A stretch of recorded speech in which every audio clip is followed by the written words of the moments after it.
Ministrler Kabinetinin çeçimi menен Улуу көчмөндөр мурасы деген чоң мамлекеттик холдинг түзүлгөн. Анын жетекчиси болуп, Канаданын жараны теңиз бөлтүрүк дайындалган. Тилекке каршы коомчулукта теңиз бөлтүрүк жөнүндө урматтуу Алмаз Акунжанович абдан сөз көп.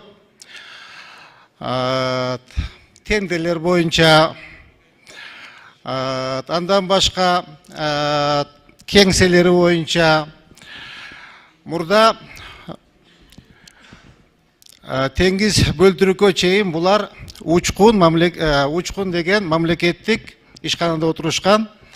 Азыр болсо шаардын так центринде Киевская Памфилова көчөсүндө абдан чоң офисти ижарага алышты. Мен балдарды жиберип байкаттырдым. Абдан кымбат экен, айына $50,000 тегерегинде ижара төлөшөт экен. Бул абдан туура эмес деп эсептейм. Анткени азыр мамлекетте бош ишканалар абдан көп. Ошолорду алып иштетсе болмок.